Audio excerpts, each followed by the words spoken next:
Hello guys, நம்ம இந்த வீடியோல பாண்டிச்சேரி அசிஸ்டன்ட் எக்ஸாம் ப்ரிப்பரேஷன்ல ஹிஸ்ட்ரி ரிவிஷன் சீரிஸ் பார்ட் 2 தான் பார்க்க போறோம். போன வீடியோலயே சொல்லியிருந்தோம், பாலிட்டி மோரலஸ் எல்லாமே கவர் பண்ணிட்டோம். பட் இன்னும் ஒரு சில டாபிக்ஸ் மட்டும் பேலன்ஸ் வச்சிருந்தோம். அதையும் இதுல சேர்த்து பார்த்துடலாம்.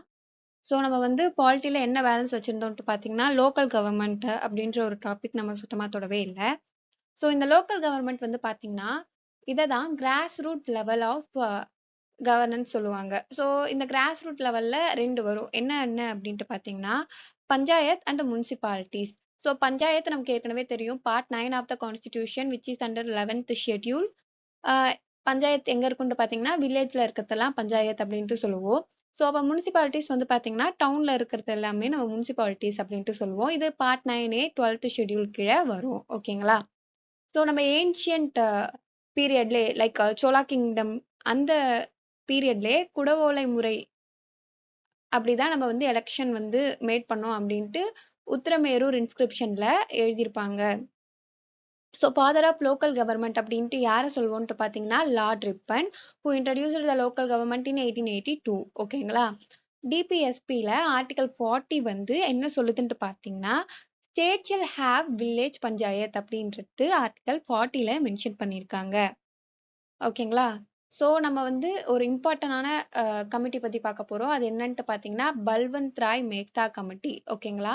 ஸோ இத தான் மக்னா கார்ட்டா ஆஃப் பஞ்சாயத் ராஜ் அப்படின்ட்டு சொல்லுவாங்க. இந்த கமிட்டி வந்து பார்த்தீங்கன்னா, எப்பன்ட்டு எஸ்டாப்ளிஷ் பண்ணாங்கன்னா 1957. ஸோ இந்த கமிட்டி தான் வந்து ஒரு 3 டயர் சிஸ்டமா இருக்கணும். இந்த பஞ்சாயத் ராஜ் அப்படின்ட்டு வந்து அ முன்மொழிக் முன்மொழியறாங்க. Like it should be in like level of gram panchayat, panchayat samiti, zilla parishad அப்படி தான் வந்து இருக்கணும். ஸோ கிராம் பஞ்சாயத் வந்து village level.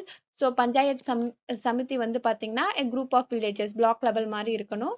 So all the blocks are comprised under a district zilla parishad மாரி இந்த 3 டயர் சிஸ்டமா இருக்கணும்ன்ட்டு பல்வந்த் ராய் மேத்தா கமிட்டி தான் ப்ரொபோஸ் பண்றாங்க.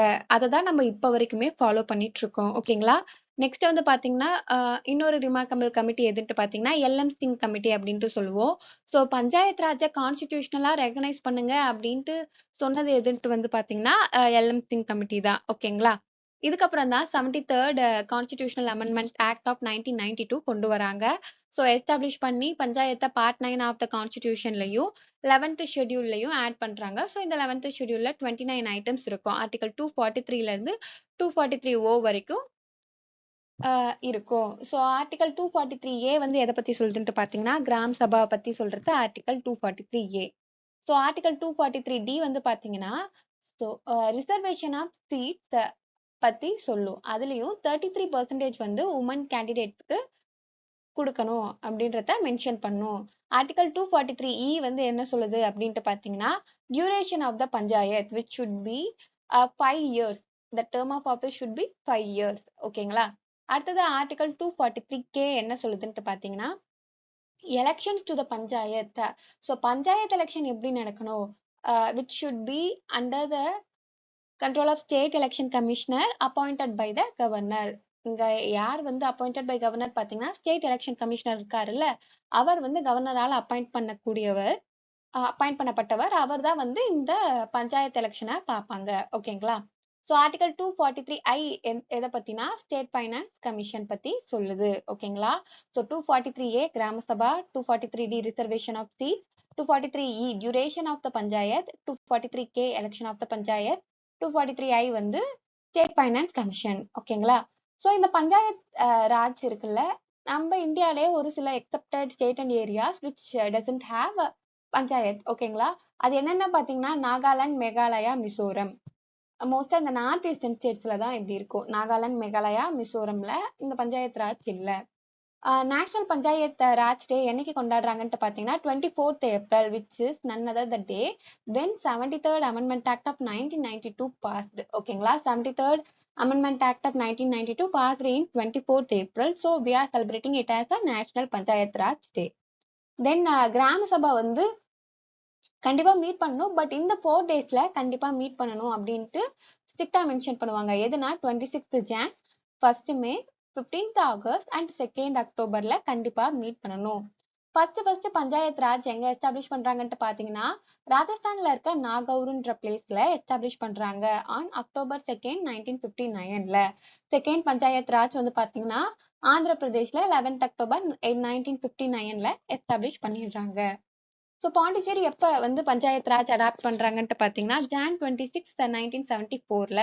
அதே தமிழ்நாட்டுல பாத்தீங்கன்னா 22 ஏப்ரல் 1994, நியர்லி ஒரு 20 இயர்ஸ்க்கு அப்புறம் தான் இவங்களே பஞ்சாயத் ராஜ் வந்து அடாப்ட் பண்ணிக்கிறாங்க பாருங்க.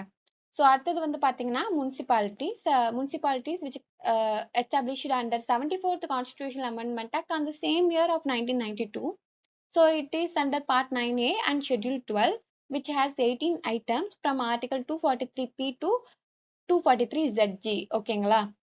ஸோ இது வந்து existed since 1688 Madras municipal corporation. ஓகேங்களா? ஸோ இவ்வளோதான் நம்ம வந்து பார்க்காமலே விட்டது. இதுக்கப்புறம் வந்து நம்ம ஹிஸ்ட்ரிக்குள்ள போகலாம். ஸோ ஹிஸ்ட்ரியில ப்ரீ ஹிஸ்ட்ரிக் பார்த்துட்டோம். ப்ரீ ஹிஸ்ட்ரிக்ல இந்த இண்டஸ் வேலி சிவிலைசேஷன்லாம் முடிஞ்ச பேரு. அடுத்தது வேதிக் கல்ச்சர் வரும். அப்புறம் ஜெயினிசம் புத்திசம் எவால்வ் ஆகும். ஏன் ஜெயினிசம் புத்திசம் வருதுன்னா பீப்புளுக்கு அந்த கேஸ்ட் சிஸ்டம் ஈக்குவாலிட்டி அதெல்லாம் வந்து பிடிக்காதனால so they are preferring a religion which have equal opportunities and showing equality.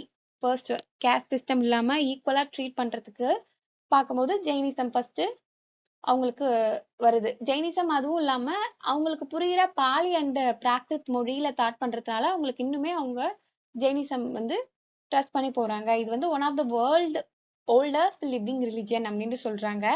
இவங்களோட லிட்ரரி சோர்சஸ் இருக்குல்ல ஜெயின் டெக்ஸ்ட் என்னன்ட்டு சொல்லுவாங்கட்டு பாத்தீங்கன்னா அங்காஸ் அப்படின்ட்டு சொல்லுவாங்க. இந்த ஜெயினிசம்ல 24 தீர்த்தங்கராஸ் இருக்காங்க. அவங்களா வந்து பை பர்த் சத்திரியர்களா இருப்பாங்க.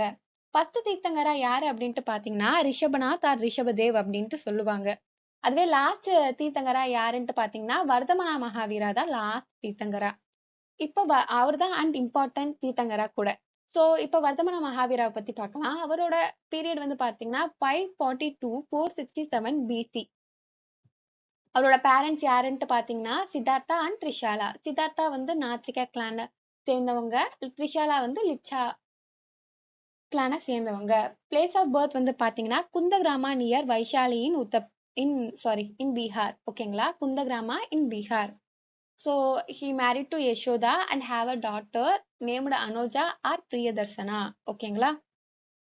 So parents name என்ன? Siddhartha, Trishala. Married to Yashoda and daughter name Anuja. ஓகேங்களா? So அவர் 13 years தவம் இருப்பாரு. அப்படி தவம் இருந்து அவர் கேவலனானவ அடைவாங்க. அவர் இறந்த பிளேஸ வந்து பாபபூரி அப்படின்ட்டு சொல்லுவாங்க. அதுவுமே பீகார்ல தான் இருக்கு. ஸோ இவர் வந்து என்ன சொல்லுவாருன்னா ஒரு 3 ஃபோல்டு பாத் ட்ரை ரத்னாஸை ஃபாலோ பண்ணுங்க அப்படின்ட்டு சொல்லுவாங்க. அண்ட் ஜெயினிஸை ஃபாலோ பண்றவங்க காட் எக்ஸிஸ்டன்ஸை பிலீவ் பண்ணல. ஒரு 200 இயர்ஸ்க்கு அப்புறம் என்ன ஆகுது? After the death of Mahavira ரெண்டா ஸ்பிளிட் ஆகுது இந்த ஜெயினிசமே. ஏன் அப்படின்ட்டு பாத்தீங்கன்னா அப்ப வந்து நாட்டுல அந்த கேஞ்சஸ் வரையில ஃபெமைன் வருது. அப்ப சந்திரகுப்த மௌரியாவும் பத்ரபாகுவும் வந்து கர்நாடகா ரீஜியன் கிட்ட மைக்ரேட் ஆகி போறாங்க. ஆனா ஸ்தூலபாபு வந்து அங்கே நாட்டிலே ரிமைன் ஆகி இருக்காங்க. ஸோ இவங்க 2 பேரும் அந்த ஜெயினிசம வேற வேற மாதிரி ஃபாலோ பண்றதுனாலதான் இந்த ஸ்பிளிட் நடக்குது. சந்திரகுப்த மௌரியா பத்ரபாபு வந்து அங்க பழைய மாதிரியே வந்து ஆஹ் ஆடை அணியாம அப்படியே அவங்க எப்படி தன்னை வருத்திப்பாங்களோ அதே மாதிரி ஜெயினிசம ஃபாலோ பண்ணிட்டு இருக்காங்க. ஆனா வந்து ஸ்தூலபாபு வந்து என்ன பண்றாரு, ஒயிட் க்ளோத் நீங்க வியர் பண்ணலாம் அப்படின்ட்டு அவரு ஒரு சில இது மாத்துறாரு. சோ அதனால இப்ப இந்த ஜெயினிசம் வந்து ரெண்டா ஸ்பிளிட் ஆகுது. லைக் ஸ்வதம்பராஸ் திகம்பராஸ் அப்படின்ட்டு ரெண்டா ஸ்பிளிட் ஆகுது. ஸ்வதம்பராஸ் வந்து white clothes, they are northerner. And Digambaras as usual how it was first பிராக்டிஸ்டோ அதே மாதிரி ஃபாலோ பண்றாங்க சதர்னர்ஸ். அவங்களாம் திகம்பராஸ். ஓகேங்களா? அடுத்தது ஜெயின் கவுன்சில் வந்து நடக்குது. ஃபர்ஸ்ட் கவுன்சில் எங்க நடக்குதுன்ட்டு பாத்தீங்கன்னா பாட்டாளிபுத்திரல 3rd century பிசில நடக்குது.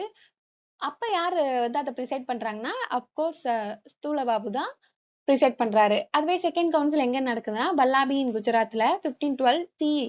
ஸோ பிசில இருந்து முடிஞ்சிட்டு காமன் ஏராக்கு வர ஆரம்பிச்சிட்டோம். அப்ப தேவர்திகனின்ற ஒரு பிளேஸ்ல நடக்குது. அங்க வந்து 12 அங்காஸ கம்பைல் பண்றாங்க. நம்ம பார்த்தோம் ஜெயினிசம் டெக்ஸ்ட அங்காஸ்ன்னு சொல்லுவோம். ஓகேவா? ஸோ இதுதான் ஜெயினிசம்ல இம்பார்ட்டன்டான இருக்க பாயிண்ட்ஸ். அடுத்தது moving on to Buddhism. So Buddhist டெக்ஸ்ட்டை வந்து நம்ம எப்படி சொல்லுவோம்ட்டு பார்த்தீங்கன்னா, ட்ரைபித்தகாஸ், அர்ச்சட்டகாஸ் அப்படின்ட்டு வந்து சொல்லுவோம். எப்படி வந்து ஜெயினிசம் டெக்ஸ்ட் அங்காஸ்ன்றோமோ, புத்திசம் டெக்ஸ்ட்டை வந்து ட்ரைபித்தகாஸ் ஆர் ஜெதகாஸ் அப்படின்ட்டு சொல்லுவாங்க. இந்த ட்ரைபித்தகாஸ் என்னென்ன பார்த்தீங்கன்னா, வினய பித்தகா, சுட்ட பித்தகா, அபிதம பித்தகா அப்படின்ட்டு சொல்லுவாங்க. வினய பித்தகானா என்னன்ட்டு பார்த்தீங்கன்னா, இந்த மாங்க்ஸும், நன்ஸும் இருக்காங்கல்ல, அவங்க என்னென்ன ரூல்ஸும், டிசிப்ளின்ஸும் ஃபாலோ பண்ணணும் அப்படின்ட்டு சொல்றது வினய பித்தகா. அதுவே சுட்ட பித்தகா வந்து பார்த்தீங்கன்னா, Lord Buddha sermons on doctrine and ethics என்னென்ன எத்திக்ஸ் ஃபாலோ பண்ணணும் அப்படின்ட்டு லார்ட் புத்தா முடிஞ்ச செர்மனை வச்சு சொல்றது இந்த சுட்ட பித்தகா. அபிதம பித்தகா வந்து பார்த்தீங்கன்னா, more or related to metaphysics and psychology. ஓகேங்களா? புத்திசம் வந்து பார்த்தீங்கன்னா, அசோகா ஸ்டேட் பாலிசியாவே ஃபாலோ பண்ணுவாரு. அண்ட் ஆஃப்டர் இத வந்து யார் ரிவைவ் பண்றாங்கன்ட்டு பார்த்தீங்கன்னா, அம்பேத்கர் வந்து இண்டிபெண்டன்ஸ் இந்தியால இத ரிவைவ் பண்ணுவாரு. ஓகேங்களா? கௌதம புத்தாவ பத்தி பார்க்க போறோம். இவரோட ஒரிஜினல் நேம் சித்தார்த்தா தான். இவரோட பீரியட் வந்து பார்த்தீங்கன்னா, 567 to 487 பிசி. இவரோட பர்த் பிளேஸ் வந்து பார்த்தீங்கன்னா, லூம்பினி கார்டன் இன் நேபாள். ஸோ இவங்களோட பேரண்ட்ஸ் வந்து பார்த்தீங்கன்னா, சுதோதனா அண்ட் மாயாதேவி. சுதோதனா வந்து சக்யா கிளான சேர்ந்தவங்க. He is married at the age of 16 to Yashodhara. ஓகேங்களா? அவங்களோட சன் பேர் ராகுலா அண்ட் அவங்களோட ஹார்ஸும் இம்பார்ட்டன்ட். அவங்க ஹார்ஸ் நேம் வந்து Kanthaka. Buddha obtained enlightenment in Bodh Gaya, Bihar under the peepal tree. ஓகேங்களா? அததான் போதி மரம்னு நம்ம சொல்லுவோம். பிளேஸ் ஆஃப் டெத் வந்து பாத்தீங்கன்னா Kushinagar in UP. Okay, place of birth வந்து பாத்தீங்கன்னா Lumbini garden in Nepal. Place of death வந்து குஷிநகர் இன் யூபி. அடுத்தது வந்து பாத்தீங்கன்னா புத்த பூர்ணிமா எப்ப வந்து எந்த மந்த் செலிப்ரேட் பண்ணுவாங்கன்னா, பைசக்கி மந்த்ல புத்த பூர்ணிமாவை செலிப்ரேட் பண்ணுவாங்க.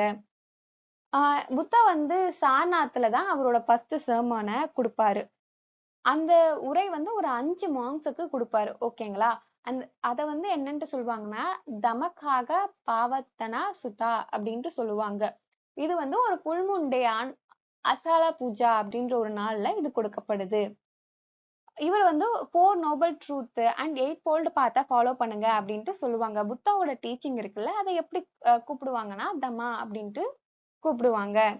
So after a period of time புத்திசமே 2 டைப்பா பிரிகிறாங்க. No idol worship, idol worship.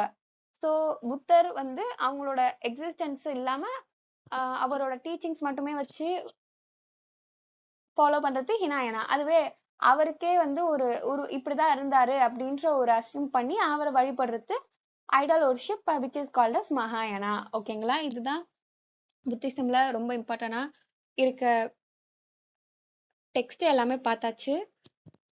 Next வீடியோல வந்து நம்ம பார்க்கலாம் டெல்லி சுல்தானேட் பத்தி which is the most important topic in history. நீங்க எந்த எக்ஸாம் எடுத்தனாலுமே டெல்லி சுல்தானேட் பத்தி கண்டிப்பா ஒரு கொஸ்டின் வரும். Even in SSC, CGL, CHSL, MTS எந்த எக்ஸாம் எடுத்தாலுமே டெல்லி சுல்தானேட் பத்தி கண்டிப்பா ஒரு கொஸ்டின் இருக்கும்.